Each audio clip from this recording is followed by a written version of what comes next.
जय मसीह की। स्वागत है आपका भक्ति वचन पर। आज हमारा दूसरा दिन है मरकुस के चौथे अध्याय के अध्ययन का। आज हम 18 से 25 आयत को देखने वाले हैं। कल हमने इस दृष्टांत पर चर्चा की थी जो यीशु ने दिया था, बीज के और जमीन के बारे में। इस दृष्टांत में यीशु 3 ऐसी बातें बताते हैं जो हमारे जीवन में हमारे विकास होने से रोकती हैं। परमेश्वर का वचन ही है जो हम में आत्मिक विकास लाता है। और कल हमने हृदय की 2 ऐसी अवस्थाओं के बारे में चर्चा की जो हम में विकास नहीं होने देता। एक है हृदय का सख्त होना, जिसे वचन रूपी बीज भेद नहीं पाता, और दूसरा है उतला हृदय, जिसमें बीज अंकुरित तो होता है, वचन ग्रहण तो करता है, पर जड़ नहीं पकड़ पाता। फिर यीशु बताते हैं वो तीसरी चीज जो हमारे हृदय को परमेश्वर के वचन की सच्चाई के लिए बंद कर देती है। पर अगर आपने इससे पहले का संदेश नहीं सुना है, इसका पहला भाग नहीं सुना है, तो अभी आप आई बटन पर क्लिक करके इसे आप सुन सकते हैं। तो मैं आपको मरकुस चौथे अध्याय के आयत 18 से 19 को पढ़ के सुनाता हूं। यीशु कहते हैं, और दूसरे लोग ऐसे हैं जैसे कांटों में बोए गए बीज। ये वे हैं जो वचन को सुनते हैं, किंतु इस जीवन की चिंताएं, धन दौलत का लालच और दूसरी वस्तुओं को पाने की इच्छा उनमें आती है और वचन को दबा लेती है, जिससे उस पर फल नहीं लग पाता। यीशु कह रहे हैं कि परमेश्वर की सच्चाई का हमारे जीवन में गला घुट सकता है। और 2 चीजों के बारे में वे बताते हैं। 3 तरह के कांटे वाले पौधे आपके हृदय रूपी जमीन के ऊपर जो वचन का गला घोट देते हैं। वो है इस जीवन की चिंताएं, धन दौलत की लालच और दूसरी वस्तुओं को पाने की इच्छा। कुछ लोग मुझसे कहते हैं कि चिंता करने में क्या बुराई है, चिंता तो होगी ही।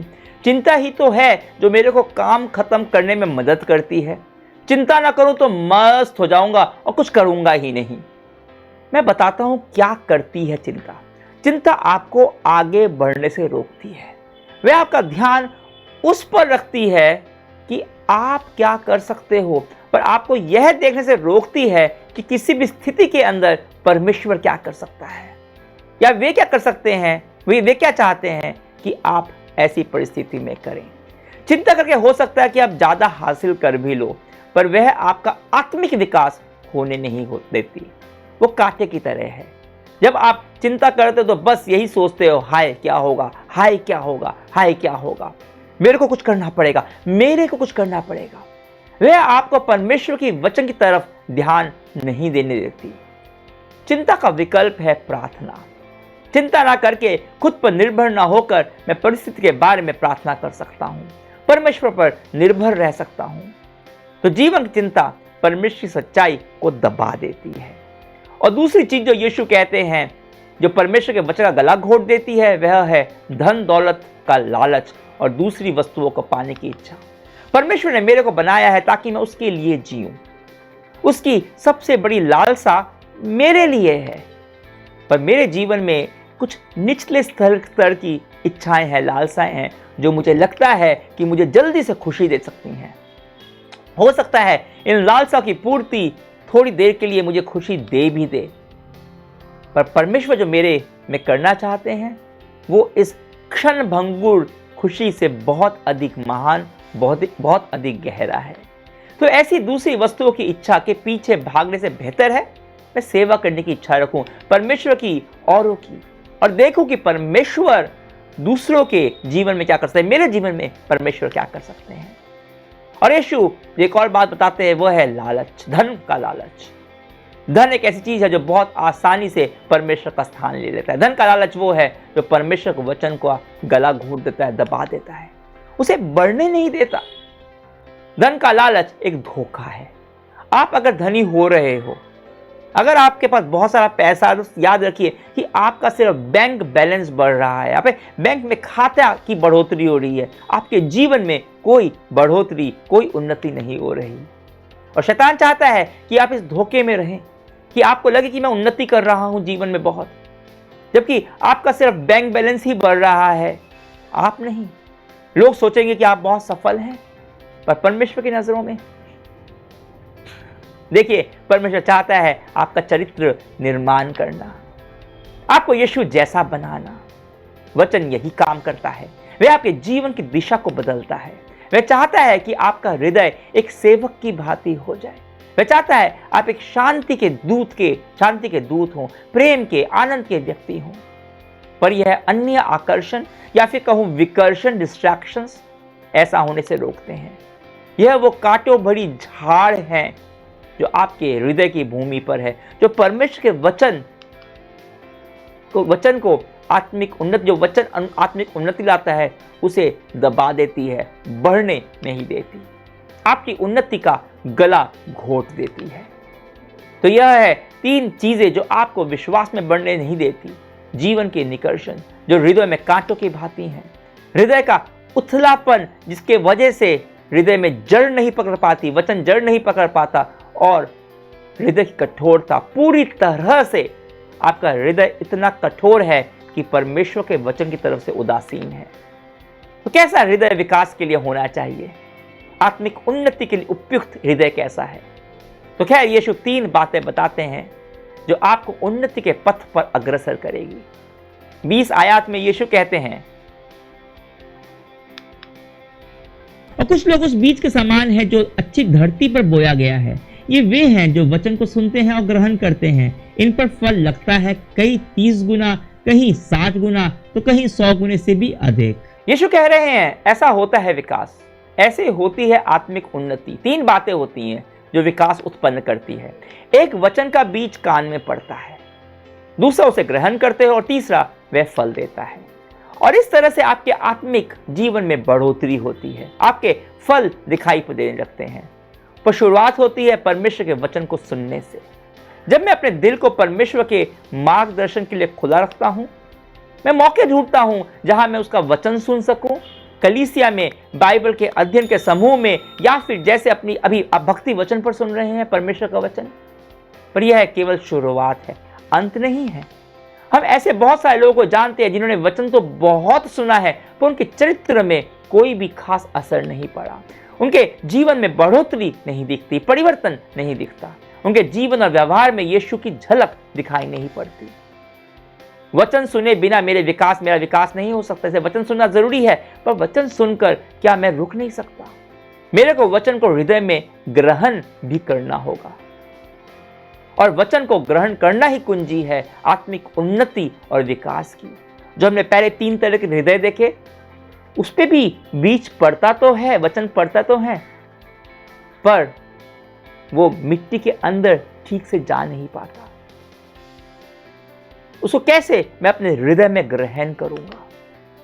पर वचन को ग्रहण करने का अर्थ क्या है? इसका अर्थ यह नहीं है कि मैं बस मान लूं कि एक तथ्यात्मक सच्चाई है, फैक्चुअल ट्रूथ। सिर्फ मान लेना काफी नहीं है।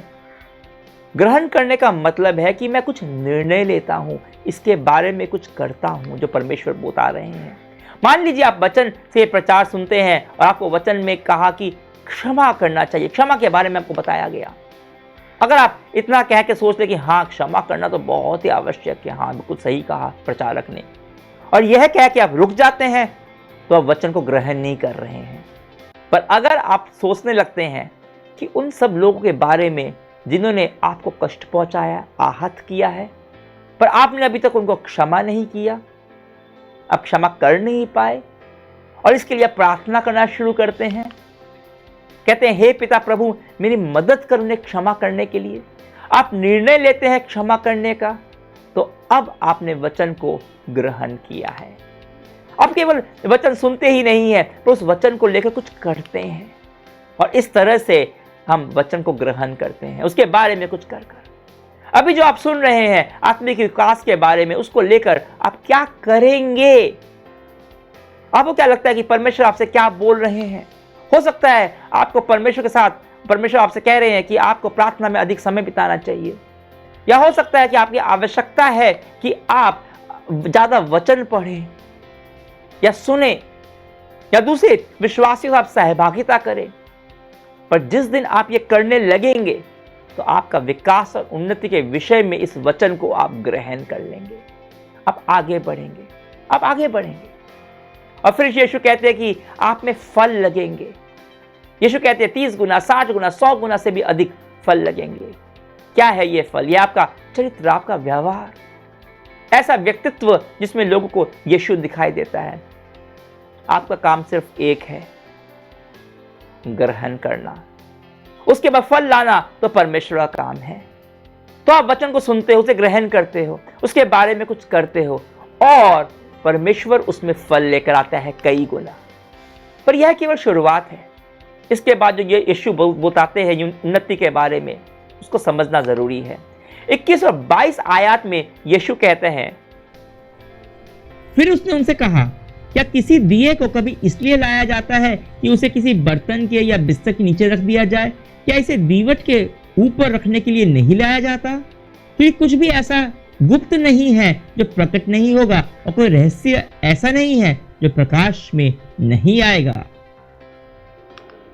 याद रखिए इस आयत का संदर्भ क्या है। यहां संदर्भ है परमेश्वर के वचन को सुनना और उसे ग्रहण करना, जीवन में वचन को उपयोग में लाना और फिर उसमें से फल का आना जो परमेश्वर लेकर आते हैं। पेड़ के फल कभी पेड़ के खुद के तो नहीं होते, वो दूसरों के लिए होते हैं। अगर फल आप छिपाकर रखोगे तो क्या होगा? कुछ दिनों में सड़ जाएंगे। यीशु यहाँ पे उदाहरण देते हैं एक दिए का। दिया जलाकर छिपाकर नहीं रखा जाता, उसे दीवट के ऊपर रखा जाता है जिससे सब लोगों को रोशनी मिले। जब आप दूसरों को बताते हो कि परमेश्वर ने आपके जीवन में क्या किया है, किस तरह से आपके जीवन में परिवर्तन आया है, वो लोगों का हौसला बढ़ता है, वो प्रोत्साहित होते हैं, उन लोगों को आगे बढ़ने में मदद मिलती है। आप यीशु के बारे में उन्हें बताते हो, जो फल आप में आए हैं उससे आप दूसरों को आशीषित करते हो। और फिर 23 आयत में यीशु कहते हैं जो वो कई बार कहते हैं, यदि किसी के पास कान है तो वह सुने। इन आयतों का केंद्र बिंदु यही है, सुनना। सुनना है कि नहीं यह आप पे निर्भर करता है। और जब आप परमेश्वर के वचन की सच्चाई को सुनते हैं, आपका परिवर्तन होता है। और इसके बाद 24 और 25 आयत में यीशु कहते हैं सच्चाई को सुनने के बारे में कुछ बहुत ही महत्वपूर्ण। यीशु कहते हैं, आयत 24 और 25 पढ़कर सुनाता हूं मैं आपको। फिर उसने उनसे कहा, जो कुछ तुम सुनते हो उस पर ध्यान पूर्वक विचार करो। जिस नाप से तुम दूसरों को नापते हो उसी नाप से तुम भी नापे जाओगे, बल्कि तुम्हारे लिए उसमें कुछ और भी जोड़ दिया जाएगा। जिसके पास है उसे और भी दिया जाएगा, और जिस किसी के पास नहीं है उसके पास जो कुछ भी है वह भी ले लिया जाएगा। अधिकतर समय इन आयतों को हम देने के प्रसंग में देखते हैं, देने के, गिविंग। और दूसरे स्थान पर यीशु ने इस तस्वीर का उपयोग दान और उपहार देने के लिए ही किया है। पर यहाँ पे संदर्भ अलग है, प्रसंग अलग है। यहाँ संदर्भ वचन सुनने के बारे में है और ग्रहण करने के बारे में। यीशु कहते हैं कि जो कुछ तुम सुनते हो उस पर ध्यानपूर्वक विचार करो। फिर वह कहते हैं जिस नाप से तुम दूसरों को नापते हो उसी नाप से तुम भी नापे जाओगे। अब किस माप से परमेश्वर के वचन को मापते हैं, और वही माप आपके जीवन में अंतर पैदा करता है। मुझे और आपको सुनते हुए ध्यान देना है कि मैं किस माप से परमेश्वर के वचन को माप रहा हूं। देखिए आपको उदाहरण देकर समझाता हूं। यीशु कुछ सत्य बता रहे, सच्चाइयां बता रहे हैं, पर आपको ऐसा लग रहा है कि आपको धमकी लग रहा है। वो आपको धमकी लग रहा है, आप उसे अपनी असुरक्षा के माप से माप रहे हैं वचन को। वचन हो सकता है कि प्रेम में अपनी स्वाधीनता को सीमित करने के बारे में है, स्वाधीनता को त्यागने के बारे में है, और उसके लिए कुछ हिदायतें दी गई हैं। पर उन हिदायतों को आप बिना समझे आप क्या करते हो, धार्मिक नियम बना लेते हो और सब पे लादने लगते हो। खुद भी करते हो, सब पे भी लादते हो, जैसा कि अक्सर पहले कुरिन्थियों की पुस्तक के साथ होता है। तो आप वचन को धार्मिक नियमों के माप से माप रहे हो, धार्मिक नियमों के माप से, जो कि सुसमाचार का माप है ही नहीं। सुसमाचार का माप है अनुग्रह, व्यवस्था नहीं। पर आपने व्यवस्था बना लिया उसका। क्यों? क्योंकि आपने उसे गलत माप से मापा। और क्योंकि आप वचन को गलत माप से माप रहे हैं, उसी सच्चाई को ठीक से आप समझ नहीं पाते, और या तो उसे आप अनसुना कर देते हैं या फिर उसी माप के हिसाब से अपने जीवन में प्रयोग में ले आते हैं, और उसी माप से आपको भी मापा जाएगा। और शैतान तो चाहता ही ये है कि आप सच्चाई से दूर रहें, और इसलिए आपको वो उकसाता है गलत माप से मापने के लिए। आपको भ्रमित करता है। इसलिए यीशु कहते हैं जो भी सुने उस पर ध्यानपूर्वक विचार करे। सोचिए कि इसके पीछे जो मैंने सुना परमेश्वर के वचन से, इसके पीछे की आत्मिक सच्चाई क्या है। वो आत्मिक सच्चाई क्या है जो मैं अपनी परिस्थिति में जिसका मैं प्रयोग कर सकता हूं। और यीशु आगे वायदा करते हैं 25 आयत में, जिसके पास है उसे और भी दिया जाएगा, और जिस किसी के पास नहीं है उसके पास जो कुछ है वह भी ले लिया जाएगा।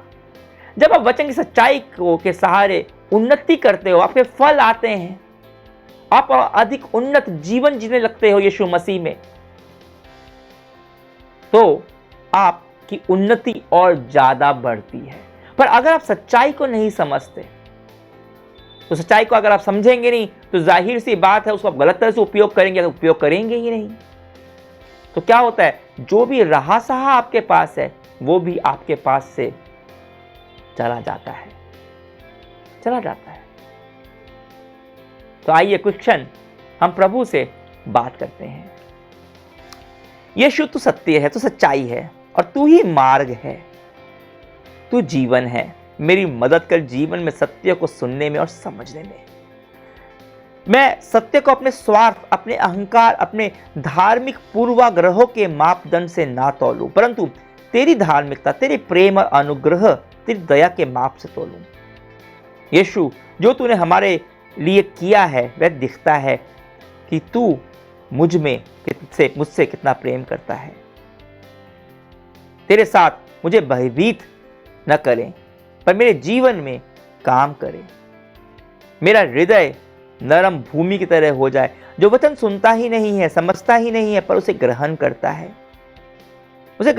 है, और इस तरह मेरे जीवन में फल आए, कई गुना फल आए, 30 गुना, 60 गुना, 100 गुना।